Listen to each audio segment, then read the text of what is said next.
अस्सलामु अलैकुम वरहमतुल्लाहि वबरकातुहू।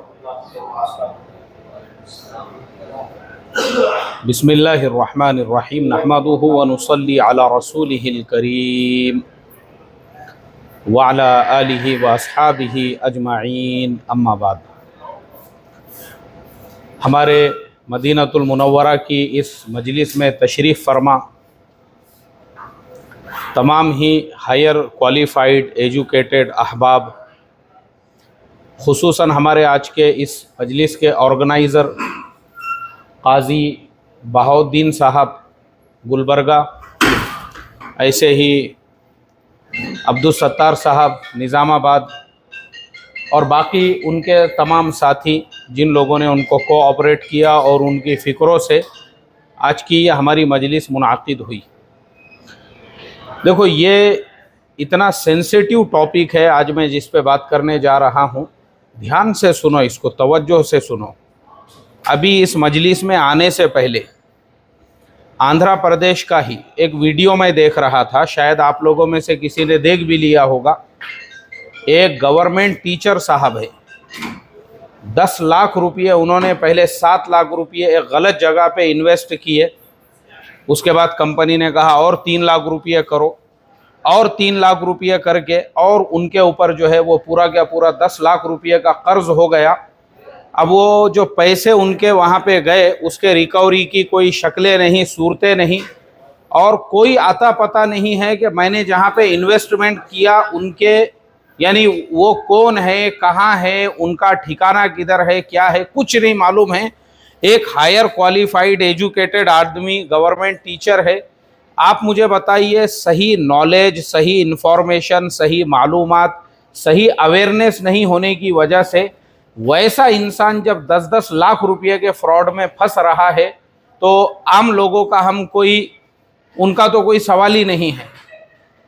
ऐसे ही पिछले दिनों में आपने देखे होंगे, एक और मैंने भी इसके ऊपर जो है एक मुस्तकिल मेरा वीडियो है, और ऐसे ही NDTV पे मैंने ये खबर देखा था कि एक साहब जो है कुवैत में जॉब करते थे, और कुवैत में जॉब करके उन साहब ने तकरीबन 70 लाख रुपये अपने साल, वो और डॉक्टर साहब थे वो भी, उन्होंने सेविंग की। सेविंग करने के बाद वो बेंगलुरु गए, बेंगलुरु के रहने वाले थे। ऐसे ही किसी ऐप से उनको जो है ऑफ़र आई कि भाई आप हमारे पास में इन्वेस्ट कीजिए। इन्होंने 5 लाख रुपये उनके पास इन्वेस्ट किए। 5 लाख रुपये के वो ऊपर इनको रिटर्न देने लगे हर महीने। तो डॉक्टर साहब बहुत खुश हुए। इन्होंने कहा कि 5 लाख रुपये पे मुझे इतना अच्छा रिटर्न मिल रहा है, 2-3%, ज़्यादा अगर मैं इसमें इन्वेस्ट करूँगा तो और ज़्यादा मुझे हर महीने का रिटर्न मिलेगा। इसलिए उन्होंने अपनी कुवैत से कमा के ले गई हुई जो पूरी कमाई थी 10 से 15-20 साल की, वो सारे के सारे 70 लाख रुपये उसमें लगाए, और उसके अगले महीने से वो ऐप भी बंद हो गया, वो कंपनी भी बंद हो गई, उनका कॉल सेंटर भी बंद हो गया। तो इसलिए ये वो सरजमीन है। मैं सबसे पहले अल्लाह तबारक व तआला का शुक्र अदा करता हूँ कि नबी करीम सल्लल्लाहु अलैहि वसल्लम की वो बाबरकत और मुबारक सरजमीन, जहाँ से अल्लाह के नबी सल्लल्लाहु अलैहि वसल्लम ने मुहाजिरीन मक्का को बिजनेस का और अंसारे मदीना को काश्तकारी का ऐसा फार्मूला सिखाया था जो आज हमारे इंडिया में जो एग्रीकल्चर यूनिवर्सिटीज़ में बीटेक और एमटेक करने वाले स्टूडेंट्स हैं, वहाँ वो तालीम जो आज हासिल कर रहे हैं वो हमने बुखारी शरीफ में पढ़े। हमारे पढ़ाई के ज़माने में वो सारी हदीसें, तो मैं अभी आपको क्या बोलूँ, और तिजारत के लाइन की जो हदीसें है, बुखारी शरीफ हदीस नंबर 2000 से आप शुरू करना। एक एक बारीक बारीक चीज़ जो आज टर्म्स हम जो देखते हैं ना बिजनेस में, लेन देन में, कारोबार के अंदर, वो सारी बारीक बारीक चीज़ें आपको वहाँ पे मिलेंगी। तो मैं कभी कभी ऐसा मैं सोचता था और मेरी आंखों में कभी कभी आंसू जारी होते थे कि आए अल्लाह, आज हम कंप्यूटर के ज़माने में, टेक्नोलॉजीज़ के ज़माने में वो ये सारी चीज़ों को देख रहे हैं। बड़ी बड़ी कंपनियों के अंदर ये टर्म्स है, और हमारे नबी पाक सल्लल्लाहु अलैहि वसल्लम 1450 साल पहले उम्मत को ये सब बातें सिखा के चले गए। बहुत सारी हदीसें आप सोचेंगे, हैरत करोगे। मैं आपको खाली 2 हदीसों की मिसाल देता हूं। जैसे हजरत अब्दुल्लाह इब्न उमर रजी अल्लाह अन्हुमा की एक रिवायत है, अल्लाह के नबी सल्लल्लाहु अलैहि वसल्लम ने फरमाया कि वो गेहूं की मिसाल है कि जब तक वो गेहूं तुम्हारे कब्जे में ना आ जाए तुम और किसी को बेच नहीं सकते। अब देखो, ये इसको बै क़ब्ल क़ब्ज़ जो हमारे यहाँ पे कहा जाता है, आज तकरीबन मैं समझता हूँ आधे से ज़्यादा मार्केट इस एक हदीस के ऊपर टिका हुआ है। दूसरी हदीस, यानी वही जो आप 2000 से हदीसें देखोगे, कभी आपको फुर्सत में टाइम मिले तो आप आराम से एक एक हदीस को समझते हुए देखना, बिजनेस और टर्म्स के लाइन की। फिर एक रिवायत है जिसमें अल्लाह के नबी सल्लल्लाहु अलैहि वसल्लम ने सहाबा इकराम को किसी के सौदे पे सौदा करने से मना किया। सौदे पे सौदा किसे कहते हैं? जैसे एक आदमी है और उसको एक कार खरीदने का है और उसने कहा कि भाई मैं 2 लाख रुपये में खरीदना चाहता हूं, और आपने देखे कि वो अच्छी क्वालिटी है और अच्छी चीज मिल रही है, और आपने जाके उसको बोले यार मैं तुझे 2,20,000 रुपये देता हूं। तो हमारे नबी सल्लल्लाहु अलैहि वसल्लम ने 1450 साल पहले ही हमको इस तरह की तिजारत कारोबार करने से मना किया। एक और हदीस मुझे याद आ गई। अब उस जमाने के अंदर बकरियां हैं और मवेशी है, उनकी तिजारत होती थी, देहात के लोग आते थे। अल्लाह के नबी सल्लल्लाहु अलैहि वसल्लम ने मार्केट में माल आने से पहले शहर के बाहर जाके देहातियों से माल खरीदने से मना फरमाया। और ये मैंने मेरी आंखों से देखा हूं। मेरे बचपन में मैं मदरसे में जिस बस्ती के अंदर पढ़ता था, वहां पे भी ऐसे ही बाजार लगता था जानवरों का। तो बहुत सारे ताजिर जो है ना, देहातों के रास्ते पे ही जाके बैठ जाते थे। वो गांव वालों को बाजार तक पहुंचने ही नहीं देते थे और रास्ते में ही क्या करते थे, वो सौदा कर लेते थे। तो उससे क्या होता था, ये जो बाजार लगा हुआ है इसके मार्केट के अंदर जो है डिमांड बढ़ जाता था और सप्लाई नहीं हो पाती थी सही ढंग से, तो उस वजह से जो प्राइस है वो समझ में नहीं आते थे। तो देखो, हमारे नबी पाक सल्लल्लाहु अलैहि वसल्लम ने इसी मदीनतुल मुनव्वरा शहर से सहाबा इकराम को तो फाइनेंशियल स्ट्रांग होने का तरीका बताया। मुसलमान भीख मंगों की कौम नहीं है, ये जुमला ध्यान से सुनो मेरा। मुसलमान जो है ना, वो भीख मंगों की कौम नहीं है, गरीबों मुफलिसों की कौम नहीं है। मुसलमान ज़कात खाने वालों की कौम नहीं है, ज़कात देने वालों की कौम है। और यही अल्लाह के नबी सल्लल्लाहु अलैहि वसल्लम का कंसेप्ट था। मक्कतुल मुकर्रमा से जब मदीना आपने हिजरत फरमाई, तो इसी मदीना शहर के अंदर जो अंसारे मदीना थे वो सारे के सारे यहूदियों के सूदी मकरूज थे।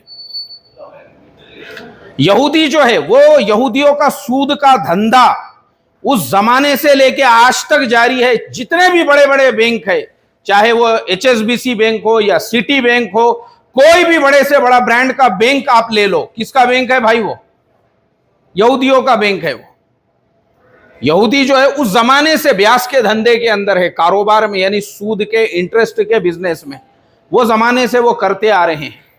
तो जब अल्लाह के नबी सल्लल्लाहु अलैहि वसल्लम मक्कतुल मुकर्रमा से मदीना मुनव्वरा पहुंचे, तो आपने देखा कि अंसारे मदीना का कोई घर ऐसा नहीं है जो यहूदियों का मकरूज ना हो। और ये क्या करते हैं, पूरी मेहनत करते हैं, पूरी खजूरों की पैदावार आती है और उसमें से 1/3 बस ये रखते हैं और बाकी सारा क्या सारा वो यहूदियों का सूद फेरने के अंदर जा रहा है। तो अल्लाह के नबी सल्लल्लाहु अलैहि वसल्लम ने सबसे पहले सहाबा इकराम को, अंसारे मदीना को इंटरेस्ट और ब्याज जो है उससे आपने बाहर निकाला। और कुरान करीम में वो आयतें नाजिल हुई, अहल्लल्लाहुल बैअ व हर्रमर रिबा, ताकि सूद से ये लोग बाहर निकले। और होते होते यहां तक कि खुद अल्लाह के नबी सल्लल्लाहु अलैहि वसल्लम के चचा जो थे हजरत अब्बास रजी अल्लाह ताला अन्हु, जब मक्के फतेह हो गया, आपने उनको भी मना फरमाया। उन्होंने भी फिर सारे लोगों का जो है सूद माफ कर दिया और कहा कि भाई जो मुद्दल है लोगों का कर्ज, कम से कम वो मेरा कर्ज तुम लोग लौटा दो। तो ये जो यहूद थे, आपने पहले जो है समाज को, मुआशरे को सूद से बाहर निकाला, और जब सहाबा इकराम को पैदावार और इस तरह से, तो फिर इकोनॉमी स्ट्रांग होती गई। अब देखो, ग़ज़वा बद्र का वाक़या आप लोगों ने सबने सुने होंगे। बद्र के अंदर मुशरिकीन के 70 सरदार जो है वो मारे गए थे और 90 या 91 वो कैद हो गए थे। हज़रत उमर फारूक रजी अल्लाह ताला अन्हु ने फरमाया कि ये कैदियों को कत्ल कर दिया जाए, लेकिन हज़रत अबू बकर सिद्दीक़ रजी अल्लाह ताला अन्हु ने फरमाया, अय अल्लाह के नबी, हम फाइनेंशियल कमज़ोर है, हम ऐसा करते हैं इन लोगों को फिदिया लेके छोड़ते हैं ताकि जो हमारे पास में दिरहम आएंगे और जो फंड्स आएगा हमारे पास, तो उससे हम अपने आप को फाइनेंशियल स्ट्रांग करेंगे। अल्लाह के नबी सल्लल्लाहु अलैहि वसल्लम ने उनकी राय को पसंद फरमाया। हज़रत उमर फारूक रज़ी अल्लाह ताला अन्हु की राय पर आपने हज़रत अबू बकर सिद्दीक़ रज़ी अल्लाह ताला अन्हु की राय को तरजीह दी, और फिर वो सारे जो कैदी थे उनको फिदिया लेके 4-4 हज़ार दिरहम लिए गए और छोड़ा गया। और जिनको पढ़ना लिखना आता था उनको कहा गया, भाई मदीना के अंसार के जो बच्चे हैं उनको लिखना पढ़ना सिखा दो, तुमको भी छोड़ दिया जाएगा। मतलब देखो आप, एजुकेशन और फाइनेंस। ग़ज़वे बद्र से अल्लाह के नबी सल्लल्लाहु अलैहि वसल्लम ने उसको स्ट्रॉन्ग बनाया। और फिर होते होते होते एक वक्त ऐसा आया जब मक्का फतेह हो गया और अल्लाह के नबी सल्लल्लाहु अलैहि वसल्लम बैतुल्लाह का तवाफ करने लगे। हज़रत अदी इब्ने हातिम रज़ी अल्लाह ताला अन्हु, वो अभी तक मुसलमान नहीं हुए थे। अल्लाह के नबी ने फरमाया, मा यमनउका अनिल इस्लाम, अय अदी अभी तक इस्लाम से क्यों रुके हुए हो, तुम हमारे ऊपर हंसते हो। वो बड़े कबीले के थे। हज़रत अदी इब्ने हातिम, आपने हातिम ताई का नाम तो सुने ही होंगे। वो कबीले तय से ताल्लुक़ रखते थे। अदी इब्ने हातिम वो पहले से ही बड़े आदमी थे, तो वो हंसते थे गरीबों पे, सहाबा, यानी उनको लगता था ये गरीब लोग, इनके पास में क्या है। अल्लाह के नबी ने फरमाया, ए अदी सुन ले, ये जो गरीब और मुफलिस लोग तुमको नजर आ रहे हैं ना, अल्लाह तबारक व ताला उसमें 3 बशारतें आपने दी थी। फरमाया, एक अकेली औरत यमन के शहर सना से चलेगी, बैतुल्लाह आएगी, उसका तवाफ करेगी, रास्ते में कोई नजर उठा के देखने वाला नहीं मिलेगा, इतना अमनो अमान आएगा। फरमाया, किसरा जो है, किसरा उस जमाने की दुनिया की सुपर पावर ताकत थी। अल्लाह के नबी सल्लल्लाहु अलैहि वसल्लम ने फरमाया, किसरा के खजाने वो मुसलमानों के कदमों में होंगे, मदीने में ढेर लगे हुए होंगे। और उसके बाद अल्लाह के नबी सल्लल्लाहु अलैहि वसल्लम ने फरमाया, ऐ अदी सुन ले, ज़कात के देने वाले सब होंगे और ज़कात का लेने वाला कोई नहीं होगा। ये जुमला ध्यान से सुनो। और तीनों ज़माने हज़रत अदी इब्ने हातिम बाद में रोते थे और वो ये कहते थे, अल्लाह मुझे माफ़ करे, हज़रत मोहम्मद सल्लल्लाहु अलैहि वसल्लम की नज़रें जो देख रही थी वो मेरी नज़र नहीं देख रही थी। बोले, हज़रत उमर फारूक रज़ी अल्लाह ताला अन्हु के ज़माने में इतना अमन आया कि मैंने खुद देखा, एक अकेली औरत यमन से आई, बैतुल्लाह का तवाफ़ की, वो पूरे सोने चांदी के ज़ेवरात के अंदर लदी हुई थी, मगर पूरे रास्ते में उसको नज़र उठा के देखने वाला नहीं था। इसलिए कि जब ईमान आया तो उसके साथ में अमन भी आया। ईमान नाम ही अमन का है। और उसके बाद जब ईरान फतेह हो गया तो किसरा का जो खजाना है मदीने की गलियों में, उसके ऐसे ढेर लगे हुए थे जैसे रेत के ढेर होते हैं। हजरत अदी इब्ने हातिम रोने लगे और कहने लगे, ये दोनों बशारतें तो मैंने मेरी आंखों से देख लिया, अगर अदी जिंदा रहेगा तो तीसरी बशारत भी देख लेगा, जिसमें आपने फरमाया ज़कात के देने वाले सब होंगे और लेने वाला कोई नहीं होगा। और वो ज़माना आया हज़रत उमर इब्ने अब्दुल अजीज़ रहमतुल्लाह अलैह के ज़माने में, उन्होंने सारे टैक्सेस वैक्सेस सब ख़त्म कर दिए थे। इतना अमन आया, इतना अमन आया कि ज़कात के देने वाले सब थे और लेने वाला कोई नहीं था। एक आदमी ज़कात के पैसे लेके अपने घर से निकलता, गली मोहल्लों के अंदर आवाज़ लगाता, भाई कोई मोहताज, कोई मिस्कीन, कोई गरीब, कोई यतीम, कोई बेवा अगर है तो मैं उसको ज़कात देना चाहता हूँ। तो एक दरवाज़ा खुलता, ये बेचारा सोचता कि अरे यार, यहाँ से शायद कोई मुस्तहिक है, तो वो बाहर निकलने वाला फिर एक अपने साथ में थैली लेके निकलता, बोले भाई साहब आप ज़कात बांटने के लिए निकले हो, ये एक थैली मेरी भी साथ में लेके चले जाओ, ये भी तुमको कोई मोहताज मिस्कीन अगर मिल जाए तो उसको तुमने बांट देना। यानी इतना अमन आया था हजरत उमर इब्ने अब्दुल अजीज रहमतुल्लाह अलैह के ज़माने में। तो तीनों बशारतें, तो इस्लाम का कंसेप्ट लोगों को उनके पैरों पे खड़ा करना है, लोगों को फाइनेंशियल स्ट्रांग बनाना है।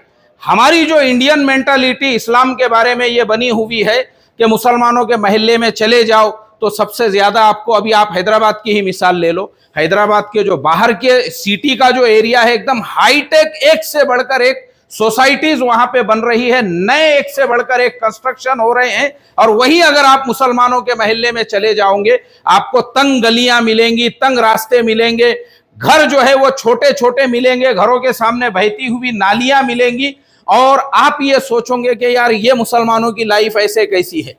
तो उसका रीजन है कि वो मुसलमानों की मेंटालिटी ये बनी कि भाई अपने लिए दुनिया में तो कुछ है ही नहीं, अपने लिए तो जो कुछ भी है आखिरत में है।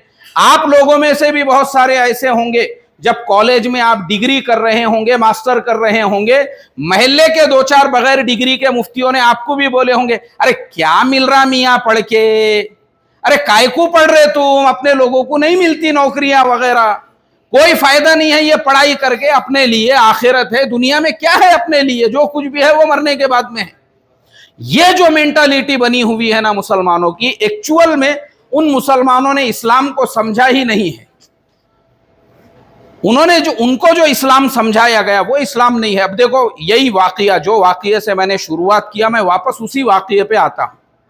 गवर्नमेंट टीचर है, लेकिन 10 लाख रुपये का उसके साथ में फ्रॉड हुआ। आज वो इंसान ने क्या किया भाई, जान दे दिया, जान। ये हमारे अब्दुल सत्तार भाई ने जब मुझे फोन किए ना, मैं आ रहा हूं तो मैं वही वीडियो देखते बैठा था, मुझे हमारे किसी ब्रॉडकास्ट के मेंबर ने वो सेंड किए। मुझे इतना अफसोस हुआ, दाढ़ी वाला आदमी है, अच्छा ऐसा नहीं है कि नॉर्मल इंसान है वो, आप उसका चेहरा देखो, दाढ़ी वाला वो इंसान है, और माशाल्लाह उसके चेहरे मोहरे को देखकर लग रहा है वो नमाजी है, दीनदार है। वैसा इंसान ये कदम सिर्फ इसलिए उठा रहा है क्योंकि उसको फाइनेंस की लाइन से जैसा गाइडलाइंस मिलना चाहिए था या जैसा गाइडेंस मिलना चाहिए था वो बेचारे को नहीं मिला।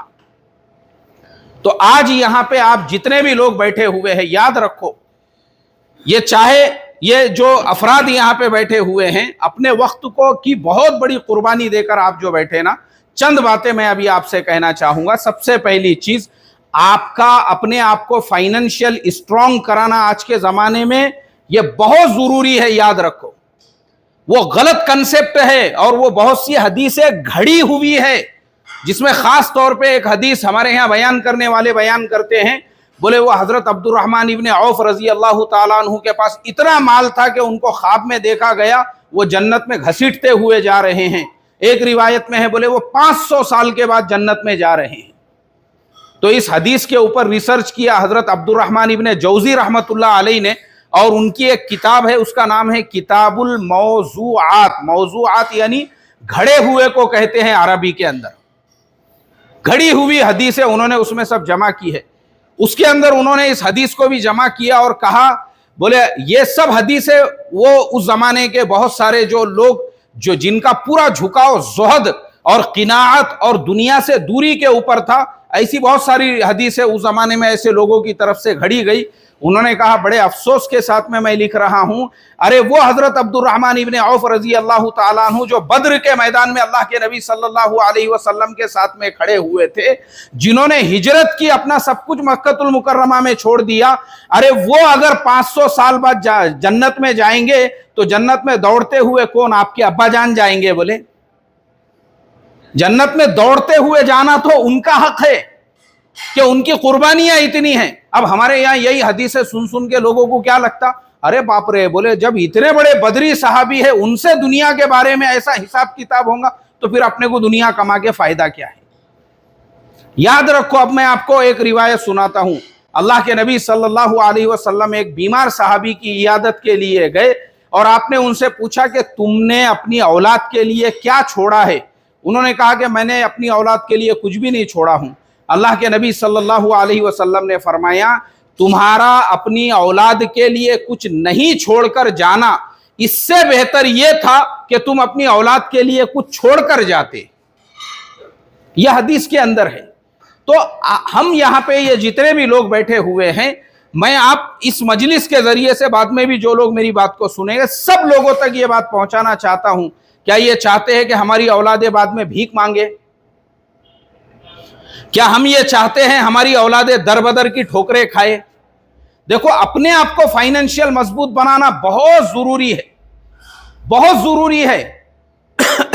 वजह उसकी यह है कि जब आप फाइनेंशियल स्ट्रांग होंगे, आप खुद भी एक अच्छी लाइफ जियोगे और आप अपनी औलाद को भी एक अच्छी जिंदगी दे सकते हो। अब माशाअल्लाह आप लोगों ने, आप उस मकाम पे, उस लेवल पे पहुंच गए कि आज अल्लाह के फजलो करम से एक अच्छी जॉब आप कर रहे हो, एक अच्छी जगह पे आप वेल सेटल हो। अब आप ये चाहते हैं कि भाई मैं कुछ अपने फ्यूचर के लिए इन्वेस्ट करूं।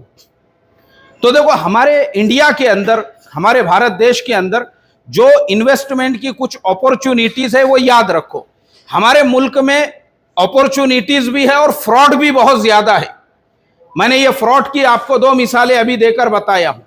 तो मैंने मक्कतुल मुकर्रमा की मजलिस में भी ये बात कहा, और अगर आपने मक्कतुल मुकर्रमा की मेरी मजलिस नहीं सुने तो मेरे चैनल पे अवेलेबल है, आप सुन सकते हैं कि इंडिया में ज्यादातर जो फ्रॉड होते हैं वो रिश्तेदारों की तरफ से ही होते हैं। आपने अपने साले के भरोसे पे कुछ इन्वेस्ट किए और कुछ महीनों साल के बाद उनका फोन आ रहा है कि भाईजान पैसे तो चले गए पूरे। आपने ससरे साहब के भरोसे पे आपने जो है इन्वेस्ट किए, आपने अपने साड़ू साहब के भरोसे पे इन्वेस्ट किए, आपने अपने रिश्तेदारों के भरोसे पे किए। एक तो ये नुकसान होता है। दूसरे, आप यहां पर है, आपने वहां पे कोई प्लॉट ले लिए और आप 5 साल के बाद जा रहे हो, पता चला कि वो प्लॉट पे किसी और ने कब्जा कर लिया। इस तरह के फ्रॉड भी होते हैं। आपने कोई फ्लैट लिए, अब ये वाकया आप देखेंगे मुमरा के अंदर ये वाकया पेश आया है। मैं खबर पढ़ रहा था कि हमारे ईमान वाले भाई ने एक बिल्डिंग बनाई और एक एक फ्लैट 20-20 लोगों को बेच के चले गए वो। तो ये भी चीजें होती है। तो इन्वेस्टमेंट के हमारे यहां पे जो ऑप्शन है, प्रॉपर्टी में अगर आप इन्वेस्ट करना चाहते हो तो जो नामी गिरामी बिल्डर है, बड़े बड़े जो रेरा रजिस्टर्ड है, और रेरा रजिस्टर्ड में भी अगर आप लेना चाहते हो तो जो प्रॉपर्टी है वो रेडी टू मूव होना चाहिए।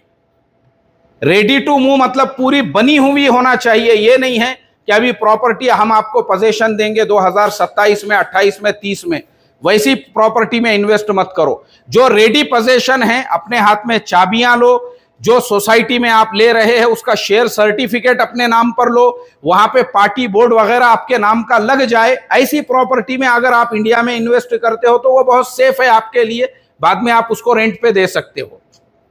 दूसरा बेहतरीन ऑप्शन है गोल्ड में इन्वेस्टमेंट। अगर आप गोल्ड के अंदर इन्वेस्ट करते हो तो गोल्ड, मुझे याद है अच्छी तरह से, मैं यूएई गया था आज से तकरीबन 1.5 साल पहले, और मैंने वहां पे भी ऐसी मजलिस के अंदर कहा था कि देखो गोल्ड का रेट इस टाइम पे 45,000 रुपये है, और अगर आप 1 किलो गोल्ड लेकर रख देते हो तो आगे गोल्ड जो है वो 1 लाख रुपये भी जा सकता है। अब मैं अभी गोल्ड ने जब 70,000 को छुआ था उस टाइम पे कुछ एक्सपर्ट्स की बातें सुन रहा था, उसके अंदर उन्होंने बताया कि गोल्ड आगे 2 लाख रुपये भी जा सकता है। तो वो 45,000 वाले हमारे एक भाई थे, उन्होंने उस टाइम पे 1 किलो गोल्ड खरीद के रखे, और आज वो गोल्ड कितने हजार रुपये तक पहुंचा भाई? 70,000 रुपये तक पहुंचा। यानी 45 लाख के सीधा सीधा कितने हो गए उनके? 70 लाख रुपये हो गए। यानी ये आपके लिए बिल्कुल हलाल और जायज इन्वेस्टमेंट है। गोल्ड है, सिल्वर है, इस तरह से। अब बहुत सारी मर्तबा ये होता है, आदमी सोचता है भाई मैं अगर गोल्ड फिजिकल फॉर्म में अपने पास में क्यों रखूं, उसकी बार लेकर रखना है या बिस्किट लेकर रखना है, तो वो थोड़ा सा रिस्की है। तो बहुत सारे जो ब्रांडेड गोल्ड वाले भी होते हैं, ज्वेलर्स भी होते हैं, और उसके अलावा आजकल गवर्नमेंट भी इंडिया के अंदर ऐसे कुछ उन्होंने इन्वेस्टमेंट के प्लान लेकर आए हैं कि वो आपको ये कहते हैं अगर आपको बार चाहिए तो हम देंगे, और अगर नहीं चाहिए तो गोल्ड आप आज जो प्राइस पे हमारे पास से बाय कर रहे हो, जिस टाइम पे वो सोल्ड आउट करेंगे और जो मार्केट का प्राइस रहेगा हम आपको वो पैसा पूरा देंगे। तो इसमें अगर वो ये कंडीशन हमको दे रहे हैं कि हमको अगर फिजिकल फॉर्म में चाहिए तो जब चाहिए तब देंगे, तो ये बिल्कुल हमारे लिए हलाल और जायज है। जैसे इंडिया में कुछ एप्स भी है, वो एप्स के ऊपर भी आपको मिलेगा गोल्ड का कॉइन, वो लोग बेचते हैं और नीचे टर्म्स एंड कंडीशंस में लिखते हैं अगर आपको ये फिजिकल फॉर्म में चाहिए तो हम आपको भेजेंगे, उसके 50 रुपये एक्स्ट्रा होंगे बोल के आपसे। तो ये अगर कंडीशन है, क्योंकि हमारी शरीयत के अंदर कब्जा जरूरी है और चीज का होना जरूरी है, वरना फिर शेयर मार्केट के अंदर जो गोल्ड की ट्रेडिंग होती है कमोडिटी मार्केट में, वो सराहतन हमारे लिए इसीलिए नाजायज है कि वहां पे सिर्फ फिगर्स में ट्रेडिंग होती है, फिजिकल फॉर्म में कोई आपको देता नहीं है। तो इसके लिए तो एक तो गोल्ड आपके लिए बेहतरीन तरीका है। अब तीसरी चीज जो शेयर मार्केट की लाइन है, अब शेयर मार्केट के लाइन से थोड़ी सी मैं रोशनी डाल दूं कि देखो हमारे भारत देश के अंदर 5,000 से ज्यादा कंपनियां हैं, 5,000 से ज्यादा कंपनियां हैं, और ये जो 5,000 से ज्यादा कंपनियां हैं इनमें फंडामेंटली स्ट्रॉन्ग किसे कहते हैं? फंडामेंटली स्ट्रॉन्ग ऐसी कंपनियां जो जिनके ऊपर या तो जीरो डेट हो या डेट बहुत कम है, जिनका क्वार्टर टू क्वार्टर अर्निंग अच्छा है, उनका क्वार्टर टू क्वार्टर एबिटा अच्छा है, मार्जिन अच्छा है और प्रॉफिट अच्छा है, quarter to quarter company growth कर रही है, ऑर्डर बुक उनकी एकदम स्ट्रांग है, ऐसे कंपनियों को कहते हैं फंडामेंटली स्ट्रांग।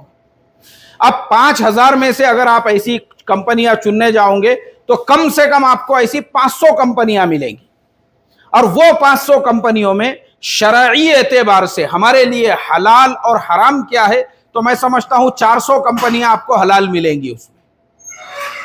अब बहुत सारे लोगों के माइंड में ये एक बात होती है कि यार शेयर्स हमारे लिए हलाल है या नहीं है, तो मैं थोड़ा सा आपको मोटे अंदाज में, हजरत मौलाना खालिद सैफुल्लाह रहमानी साहब की किताब है, और अभी मैं यहाँ आपकी अपनी मजलिस में आने से पहले भी उसकी स्टडी करते बैठा था ताकि मैं आप लोगों को जो है पूरे रेफरेंस के साथ समझा सकूं। हजरत मौलाना ने उसमें बड़े अच्छे अंदाज में ये सारी बातें समझाई कि देखो पहले ज़माने में भी ये होता था और आज के ज़माने में भी कि किसी इंसान को अगर बड़ा कारोबार करना है या उसको अपने कारोबार को एक्सटेंड करना है तो उसको मार्केट से पैसा लेने की ज़रूरत है। अभी जैसे मैं आपको एक मोटी मिसाल देता हूं, जैसे हम लोग ये होटल के अंदर बैठे हुए हैं, अब ये जिन साहब ने होटल की बुनियाद डाली है, ये साहब जो है इनके पास में है सिर्फ 1 लाख रुपये, और होटल जो है उसको पूरा खर्च आ रहा है 10 लाख रुपये का, तो अब ये 9 लाख रुपये कहां से लेकर आएंगे? अब 9 लाख रुपये में प्रॉब्लम यह है कि बैंक से उनको 9 लाख रुपये मिल जाएंगे, लेकिन वो 9 लाख रुपये पे 14% का इंटरेस्ट है, तो इनको हर साल जो है ना वो 9 लाख रुपये के ऊपर इनको उसका इंटरेस्ट पे करना है, और फिर उसके ऊपर 18% गवर्नमेंट का जीएसटी वगैरह सारी चीजें हैं, वो मिला के उनको 20% के घर में वो इंटरेस्ट जाता है। अब 20% अगर वो इंटरेस्ट पे करेंगे, 20% अगर इंटरेस्ट देखते हैं तो 2 लाख रुपये इंटरेस्ट होता है, तो अब वो 2 लाख रुपये इंटरेस्ट देंगे तो उसमें होटल से कमाएंगे कितना, खाएंगे कितना और घर को ले जाएंगे कितना। अब मैं एक और मिसाल आपको देता हूं। आप टोयोटा कंपनी तो मशहूर और मारूफ है, टोयोटा की एक गाड़ी आती है फॉर्च्यूनर। अब ये मुझे पता नहीं है सऊदी अरबिया में उसकी क्या कीमत है, लेकिन इंडिया में ऑलमोस्ट वो 50 लाख रुपये के करीब करीब आती है। अब आप लोगों को पता है वो 50 लाख रुपये की गाड़ी टोयोटा कंपनी इंडिया में बेच रही है। 50 लाख रुपये की चीज बेचने के बाद कम से कम कंपनी को प्रॉफिट कितना होना चाहिए आपके एतबार से? कितने हजार होना चाहिए? कोई एक फर्द बताओ मुझे। 5 लाख होना चाहिए, यानी कम से कम 10% प्रॉफिट होना चाहिए। ठीक है, टोयोटा कंपनी इंडिया में फॉर्च्यूनर कार बेचकर कमाती है सिर्फ 45,000 रुपये। कितने हजार रुपये? एक कार के पीछे कंपनी को प्रॉफिट होता है सिर्फ 45,000 रुपये। रीजन क्या है? रीजन यह है कि इंडिया में टैक्सेस बहुत ज्यादा है। अब कंपनी जो है 45,000 में, अब ये मिसाल से आप समझो, अगर वही कंपनी लोन लेकर अगर इस तरह की कार बना के मार्केट में बेचेंगी तो कंपनी को प्रॉफिट 1% से भी कम हो रहा है, तो अब कंपनी वो प्रॉफिट कमाएंगी या बैंक को 20% का इंटरेस्ट पे करेंगी? तो इसके लिए अब शेयर्स का सिस्टम कैसे है, वो कैसे एक दूसरे को हेल्प करता है कि होटल चलाने के लिए जो 10 लाख रुपए की जरूरत पड़ रही थी, 9 लाख जो है उन्होंने 9 लाख के लिए 9 पार्टनर चुन लिए। 9 लोगों ने कहा ठीक है भाई मैं भी 1 लाख देता हूं, मैं भी देता हूं। अब 9 लोगों ने 1-1 लाख दिए, और जो साहब थे उनके 1 लाख, ऐसे 10 लाख में उन्होंने होटल की बुनियाद रखे। होटल शुरू हो गई। अब माशाल्लाह होटल को अच्छा रिस्पॉन्स मिलने लगा, होटल में कस्टमर्स आने लगे, होटल की ग्रोथ होने लगी, और एक वक्त ऐसा आया कि होटल का जो डेली का गल्ला है वो खुद जो है 1-1 लाख रुपये में जाने लगा। अब साल भर के बाद जो सारे जितने भी उसके इन्वेस्टर्स थे 10 क्या 10 प्रॉफिट निकाला गया, तो बोले साल भर में सारे खर्चे वगैरह जा जू के होटल को 30 लाख रुपये का नफा हुआ है। तो एक एक पार्टनर के हिस्से में कितने कितने आ गए? 3-3 लाख रुपये आए। अब उनमें से एक पार्टनर ने यह कहा, बोले यार अब मुझे जो है ना मेरी पार्टनरशिप छोड़ देने का है। तो मार्केट में बहुत लोग खड़े हुए थे, उन लोगों ने कहा ठीक है भाई तुझे अगर पार्टनरशिप छोड़ना है तो हम लेने को तैयार है, कोई बात नहीं है, हम तेरी पार्टनरशिप ले लेते हैं, जो 10% की तेरी पार्टनरशिप है, क्योंकि 1 लाख देके वो 10% का पार्टनर बना था। अब उसने कहा देखो मैं पार्टनर जो बना था 10% का, वो तब तो मैं 1 लाख देके बना था, लेकिन आज वही पार्टनरशिप मैं 10 लाख रुपये में देना चाहता हूं। तो मार्केट में लोग तैयार है लेने के लिए। अब वो जो 10 लाख में अपनी पार्टनरशिप बेच रहा है, शरई एतबार से उसके लिए बिल्कुल हलाल और जायज है, उसमें कोई कबाहती नहीं है। ऐसे ही शेयर का मसला है कि कंपनी जब मार्केट के अंदर अपना आईपीओ लेकर आती है तो हर कंपनी के आईपीओ को जब रिव्यू किया जाता है, आप देखना उसमें ये सब चीजें बताई जाती है कि कंपनी को पैसे की जरूरत क्यों है, पब्लिक से क्यों ले रही है कंपनी। इसलिए ले रही है क्योंकि कंपनी का जो कंपनी का एक्सपोर्ट है वो बढ़ गया हुआ है और कंपनी को नई फैसिलिटीज लगाना है, उसके लिए 500 करोड़ की जरूरत है। तो कंपनी ये नहीं चाहती कि वो पैसे बैंक से ले, बजाय उसके कंपनी किसको पार्टनर बना रही है भाई, शेयर होल्डर्स को, पब्लिक को पार्टनर बना रही है। तो कंपनी अपना आईपीओ मार्केट में लेकर आती है। अब आपने वो जब शेयर खरीदे ना, तो आपका जो राइट बनता है कंपनी पे, हक बनता है, वो इतना बनता है। अभी मेरे जेब में मैसेज है, मेरे पास 2008 से एक कंपनी के 35,000 शेयर पड़े हुए हैं, मैं कभी ध्यान भी नहीं देता, वो मेरे दूसरे डीमेट अकाउंट में है। तो वो कंपनी का मुझे हर क्वार्टर को ईमेल आता है, कंपनी ने क्या खरीदी, क्या बेची, कंपनी का परफॉर्मेंस कैसा रहा। और कंपनी में अभी इलेक्शन है, वो इलेक्शन के बारे में आया हुआ है कि भाई आप भी कंपनी के शेयर होल्डर है, आपका भी कंपनी पे राइट है, आप उसके भागीदार है, हिस्सेदार है, उसके ओनर और मालिक में शुमार होते हैं, इसलिए आपको भी वोटिंग करना है। फुलाने तारीख को आप ऑनलाइन जो है आइए और आप जो है इस तरह से सिस्टम बना हुआ है, आप अपनी वोटिंग कीजिए। कंपनी का जो मैनेजमेंट है, आप किसको चेयरमैन बनाना चाहते हैं कि क्या करना चाहते हैं, उसके अंदर चेंजेस वगैरह वगैरह। तो कंपनी ने आपको राइट क्यों दी? इसलिए राइट दी क्योंकि आप कंपनी के कौन हो भाई, शेयर होल्डर है। अच्छा, सिर्फ आपको कंपनी वही वोट का ही राइट नहीं दे रही है, पूरी रिपोर्ट भेज रही है। जैसे काम खत्म होने के बाद में, जैसे दुकान का जो हिसाब किताब है वो मालिक के पास में जो काउंट कैशियर होता है वो पूरा उसको बताता है आज क्या हुआ क्या नहीं हुआ, ऐसे कंपनी आपको भी ईमेल कर रही है। और उसके अलावा कंपनी जो है आपको नफे में का एक हिस्सा भी दे रही है, आपके पास जितने शेयर्स है उसके हिसाब से आपको डिविडेंड तकसीम कर रही है। अब वो डिविडेंड जो आपको मिल रहा है वो नफा है आपका। जैसे मैंने वो होटल की मिसाल में बताया कि साल के बाद हिसाब हुआ तो 30 लाख को प्रॉफिट में होटल थी, हर एक के हिस्से में जो है 3-3 लाख रुपया आ गए पर शेयर के परसेंटेज के हिसाब से। तो इसलिए देखो, शेयर जो है ना वो बिल्कुल आपके लिए हलाल है, जायज है उसकी ट्रेडिंग। इस तरीके से आप कैश मार्केट में करते हो। तो अब उसके जो हराम जो तरीके हैं, जैसे लोग फ्यूचर एंड ऑप्शन में ट्रेडिंग करते हैं, हम ईमान वाले हैं, हमारे लिए वो बिल्कुल हलाल नहीं है। लोग शॉर्ट सेलिंग करते हैं, वो बिल्कुल हमारे लिए हलाल और जायज नहीं है। लोग उसके अंदर जो है इंटरेस्ट पे मार्जिन लेते हैं, बगैर इंटरेस्ट के मार्जिन हमारे लिए हलाल है, लेकिन इंटरेस्ट पे मार्जिन हमारे लिए क्या है, नाजायज है, बिल्कुल हमारे लिए जायज नहीं है। तो इस तरह से देखो, हम सिर्फ कैश के अंदर कंपनी के शेयर खरीद के अगर इन्वेस्टर बनना है, उसको लॉन्ग टर्म के लिए छोड़ दो। और अगर ट्रेडिंग करना है तो आपको ट्रेडिंग सीखना पड़ेगी। रोजाना आप 1% कमा रहे हो, 2% कमा रहे हो, रोज अगर 1% भी कमा रहे हो तो आप 100 दिनों के अंदर, या हमारा एक कंसेप्ट है 6 महीने के अंदर, हम कहते हैं कि आप अपना पूरा क्या पूरा जो 100% है उसको रिकवर कर सकते हो। ये उसके अंदर एक तरीका है, इस तरीके से आप कर सकते हो। अब यहां पे मसला आता है, भाई हमारे लिए हलाल क्या है और हराम कंपनियां कौन सी है। तो देखो, हमारी शरीयत ने और कुरान करीम के अंदर अल्लाह तबारक व ताला ने जितनी चीजें हमारे लिए हलाल की है, वो सारी उस टाइप की, यानी वो चीजें बनाने वाली या बेचने वाली सारी कंपनियों के शेयर हमारे लिए क्या है, हलाल है। और जो चीजें हमारे लिए, जैसे सूद हमारे लिए हराम है, तो बैंकिंग और फाइनेंस का जो सेक्टर है वो सराहतन हमारे लिए नाजायज है। शराब एक ईमान वाले के लिए हराम और नाजायज है। तो शराब बनाने वाली जितनी भी कंपनियां हैं, अब शराब के अलावा बहुत सारी कंपनियां ऐसी होती है, जैसे गन्ने की कंपनी है, शुगर की कंपनी है, तो शुगर जो उससे बनती है वो तो खाली 25-30% होती है। बाकी जो मटेरियल गन्ने का इस्तेमाल होता है वो किसके लिए, शराब बनाने के लिए। तो हम गन्ने के कंपनियों में, शुगर सेक्टर की कंपनियों के अंदर भी जो है इन्वेस्ट नहीं करेंगे। फाइनेंस है, शुगर सेक्टर है, इस तरह से वो सेक्टर्स, जो सेक्टर हमारे लिए जिसका कारोबार नाजायज है, वैसे कंपनी के शेयर्स खरीदना भी हमारे लिए क्या होंगे, फिर नाजायज हो जाएंगे।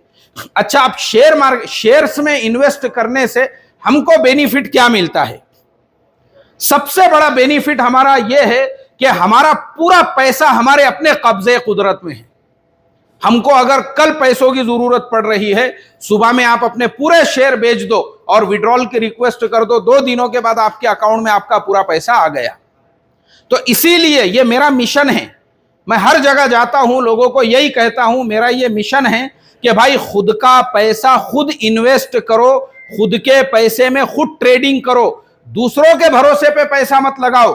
जैसे इंडिया में बहुत सारे लोग इससे पहले आके जा चुके हैं, भाई सोने के कारोबार में पैसा लगाओ, हम तुमको महीने में इतना देंगे, और फलाने कारोबार में पैसा लगाओ, हम तुमको महीने में इतना देंगे। उसमें करोड़ों को लोग बर्बाद हो चुके हैं।